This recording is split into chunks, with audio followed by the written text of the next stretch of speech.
fine girl. See the glory of the Lord. Hey guys, hi guys, welcome back to my channel. If you're new to this channel, you're welcome. This is my channel. My name is Tofunmi, and this is my channel. I've said that before, where I talk about lifestyle, entertainment, relationships, fashion, and everything and anything that centers around me as a woman growing up in Nigeria, in Oshogo, Nigeria, Southwest. So guys, in this video, remember that in my last video I talked about getting an inspiration while I was filming the last video. If you have not seen that video, go back and check it. Yes, go back and check it. So in the last video I spoke about a lot of things when concerning dates, going on a date, and then I got an inspiration, and I got an inspiration to film this video. So as you've seen the topic, I'm going to be talking about 7 things you should be talking about, you should talk about with the person you want to go into a relationship with on your first date. But we know that in this Nigeria, it is not everything that you would on the first date. For most people, it's just for let me see you, let me know what you look like physically, let me know if I'm going to be attracted to you or not. And first it's just for oh my god, and then you're just, and then you're eating the fries, and you're tearing chicken, and you're drinking juice, you're sipping wine.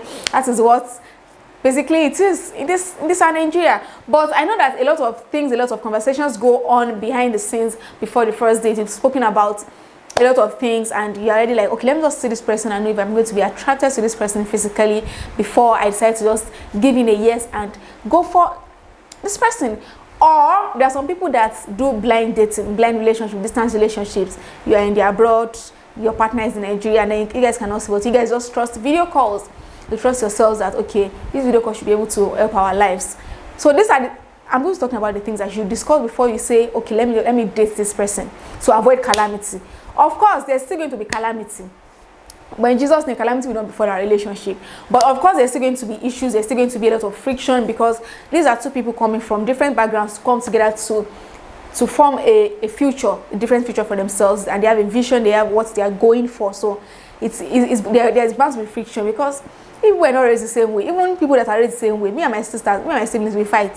So it's not going to be like everything is all rosy, everything is all smooth, we are not fighting. There's going to be fight, there's going to be miscommunication, there's going to be misunderstandings, disagreements, and all of that. But the main cocoa is that the misunderstanding should not be things that are serious. It's not that after you started dating somebody and then 3 months to getting married to the person, you are discovering that the person does not want children, and then you want 5 children. That is a very, very serious problem. So let's get right into it. I already said this video will not be long. I already said my video will not be long, but it's a lie. So the first, oh my gosh, the first point is genotype. Genotype. And before you ask somebody for genotype, know your genotype. Because guys, I mean, we cannot shout this thing enough. You cannot, if I'm going to shout for this particular point, I am going to shout. That is why it's my number 1. Because how can you be, see, for me, I'm AS, and I know. Immediately I start talking to somebody, even before we decide to go on a date, even before we decide to see, like, the first conversation, I'm like, okay, I'm vibing well with this person. What I'm just going to do is just to start, as to use style and ask the person. And the way I always ask is always like, okay, so what's your genotype? No, I don't even say what's your genotype. I just say, this is people say it's malaria season, And the person goes, thank God I'm AS. In my mind, I'm like, babe, what's the deal like that? Because I understand that sometimes you don't even know when feelings and emotions develop. You just find yourself talking to this person, vibing with the person, and then you're like, before you know it, it's already coming to a point where if the person has not spoken to you, you're checking your phone like, what's going on? This person has not spoken to you, this person has not called in, I've sent this person message, this person has not responded. Because you're already developing feelings and emotions, you're already talking to the person, you're putting your leg up, you're already burning food because of the person. Problems will arise gradually, and before you know it, serious problems will start arising. And then you now get to the point where you're already liking the person. Some people are even inside relationship, and they now say, actually, I've heard of a couple that they got to counseling, and the church insisted that they should do they should run a genotype test. That was when they knew that they were both AS. Like, guys, come on. We have come to the digital age where everything is online. People say everything. We say everything all the time. Know your genotype and discuss your genotype with the person you're about to date. The next one is past relationships. So I know that this one is quite tricky, but for me, I find it's quite easy to ask the person I'm speaking with these questions, because most times these are always the first things we talk about. I cannot be with someone that is always blaming his ex. I cannot. If all the conversations I've had is, she fuck up, oh, she did this, oh, she did that, and there's no part of you saying, oh, when she did this, maybe if I had done this, or I take responsibility for, okay, me too, I'm not perfect and all of that, but just everything is their fault. Except in some cases where I have a friend that who lost about 4 relationships because she wasn't willing to give into sex. And then there's always, but even in those ones, you already know that the person is not alright. Case closed. But in a situation where you say she was cheating, your first ex was cheating, second one cheated, third one cheated, fourth one cheated, so talk about their past. Listen to how they talk about their exes. Listen to, it's not the one that you now start looking for him to start talking about his ex in a loving manner. I did not send you that one. But what I'm saying is, listen to how they speak about their exes. Listen to how they see their ex itself. It's going to give you an insight to how you yourself is going to be treated. Thanks for coming to my TED Talk. The next point is deal breakers. Okay, so what are the deal breakers in the relationship for you? For me, I can say my deal breaker is dishonesty. I mean, is that not the most popular thing for girls? They say, oh, what's a deal breaker? Oh, cheating, dishonesty. There's a lot of deal breaker that is even worse than cheating and dishonesty, in case you don't know. Because, okay, so ask this person, what are your deal breakers? What do you think I can do that will make you say, okay, this is it?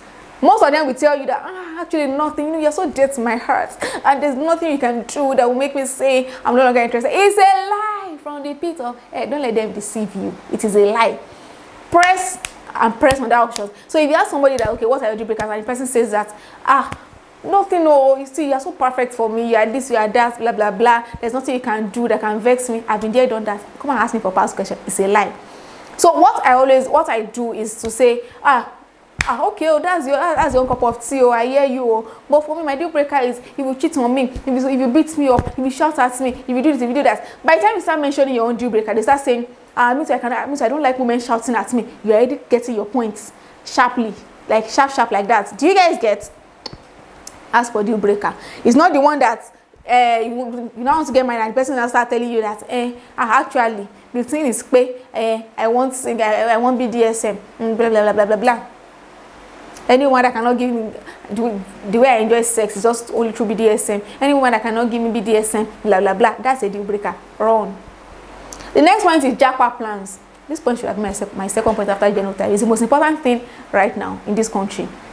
So ask the person you are with, okay, so what are your plans for the future? Like, what do you see yourself living in this country for greener pastures? Do you see yourself raising kids in this country? Do you see yourself, are you even making plans? Let's even assume that you don't have the finances here, but are you open to these things? Because there are some people that have the finances and that they just don't want to go. There are some people that they don't have the finances on ground, but if they need it, they're going to get it. But they are not just ready to activate. And then there are some that they don't have it and they want to go. So they are just trying to, okay, so what I'm going to need is 6 million naira, and then they are saving up, they are doing everything to make sure that the money is complete. There is that. And then there are the people that, it's in this Nigeria that I'm going to be successful. Okay, fine, that's your problem, but me, I'm not subscribing to that. Know your jackpot plans. Know if you're going to talk to a person like, okay, so what are we going to do? Are we going to should we start planning to travel out? Okay, now that we already agreed that we are going to be together, should we just use the bulk of the money we want to use for the wedding to process our visas and PR to Canada, to the UK, to the US, to Australia, to Ghana, to Togo, to wherever you want to go to. So just discuss jackpot plans. It's not the one that you now marry finish. Because me personally, I don't subscribe to one partner traveling abroad and the other partner staying, especially in marriage. If it's dating, I mean, it's still fine. We are not obligated to live together, but we are married.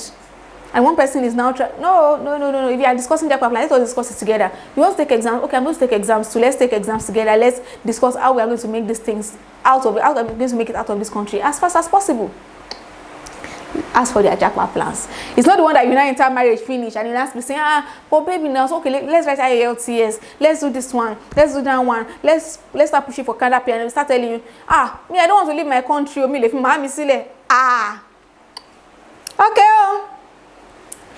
Next point, that is the 5th point. If I'm counting genotype, past relationships, deal breakers, jackpot plans, conflict resolution. Ask them, so how do you resolve conflict? Are you a silent treatment kind of person? Are you the type of person that breaks things? Are you the kind of person that beats people up? Are you the kind of person that likes conversations, like sensible conversations around whatever the issue is? You know, there are some people that when they are offended, people like me, when I'm offended, at first I'll first keep quiet. I'm keeping quiet does not mean that I'm giving you silent treatment. That's not it. The point is, I'm trying to take it in. I'm trying to analyze it first in my head. Okay, this person stepped on me. I'm not to analyze it. Okay, could it be intentional? Do we have any pending issues? No. So that means it's possible it's not intentional. Okay. Or I may just be trying to take in the odds and see, okay, this thing, I really feel pain by this thing, but let me just let it go. So by the time I'm out of that, okay, I've taken it in, I've analyzed it. Now let's have a conversation about it. Having a conversation does not mean I want to shout at you. Does not mean I want us to be going back and forth. Having a conversation means that we are both settled now. Our minds are both settled now, so we can discuss without insulting ourselves. We can discuss without calling ourselves stupid or idiots. So basically, that is it. There are some people that will give you silent treatments. So what's the problem? There are some people that they will shout the whole house down. There are some people that if they vex for you today is Friday. I'm filming this thing on a Friday. If they vex for you today, before you will be able to speak to them normally again, it's until next week Friday, because they are vexing every day. Every day, I apologize, I'm sorry.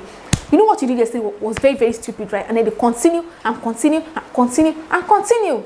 I call those kind of people a shoot on tapolelori, that is the devil that they pop Samuel on top. Because I somebody offend you, except the person killed your mother or the person killed your child. Because I somebody offend you and you're talking about it every day. See, even Jesus had a nail to the cross self. It's not even holding it over our head. So what is there in anger that you cannot even let go? But I'm not going to dictate how people react to whatever it is to them. But what I'm saying is, try and be considerate of the other person. There are some people that they want conversations. So I'm angry, but I want to have a conversation. I cannot have a conversation when I'm angry. I can just start crying. Because I'm not going to make any sensible points. I'm going to say, Odewumi,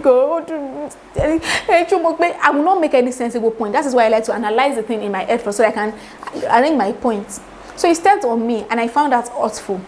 If I was speaking when I was still, and I just say, you stepped on me, and it was painful. It was later that now I'm remembering that I was supposed to tell the person that this thing hurts me, and I didn't like it, so that it will not happen again. Do you guys get? So, ask the person. Conflict resolution means how do you resolve conflict? How do you talk about conflict? Do you just, as some people that they brush it aside? I used to be that kind of person. If you offend me, oh okay, fine, let's move on. But one thing I came to realize was that I end up resenting the person. I used to say that because these things are it's not a big deal now. What's the end offenses? But I came to realize that this person has offended, I brushed it aside. That person offended me, I brushed it aside. And then this person keeps doing something else. One day I'll just burst out over unnecessary and petty issues, and it's going to blow up. And the person is going to be like, this is it's not even that big. It's not even a big issue. And I'm going to go, oh, it's because I'm never angry. That's why. So just discuss conflict resolution means. Next one is love languages. So what's a love language? Is it words of affirmation? Is it physical touch? Is it act of service? Is it receiving gifts? And what's that last one, Seth? I've forgotten the last one. So what is your love language? How do you want love to be expressed to you?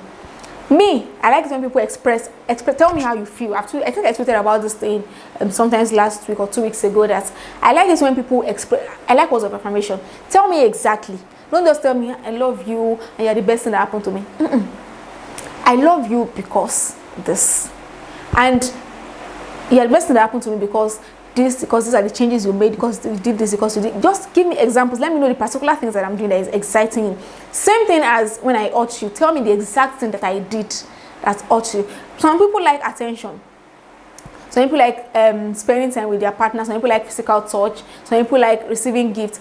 And as research says that whatever your love language is how you express love to other people. I know I like telling my friends I love them. I like writing. In that way I said that if I have said I like you, I love you, there's a 99.98% chance that I have written a love note for you.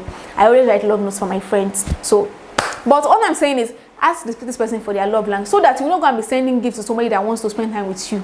And we are just like, I've been giving her money, I've been doing this, I've been doing that, and she's not just responding, she's not just shaking, she's just chopping my money, she's not chopping your money, but the thing is not just go jail, because it's not moving her, because she's just like, woman Nimilara. Sometimes she's just like, my boy was saying the gift, Nimilara, or this baby's already around. Say, why is she coming around? Because she feels like she wants to spend time with you, but you don't want to spend time. You just want her to tell you, I love you.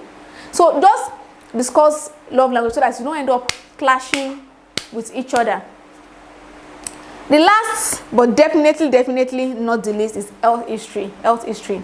Discuss your health history. So I've seen funny tweets on Twitter about how a girl went over to her boyfriend's place for weekend, and then they were having sex, and apparently she was an asthma patient and she had asthma attack in the middle of sex, and the guy was like, you know, if somebody have asthma attack in the middle of make way, you self think your brain will not even function very well, because you'll be thinking, okay, what am I supposed to do? Okay, what is the next step? Okay, what should I do? Because it's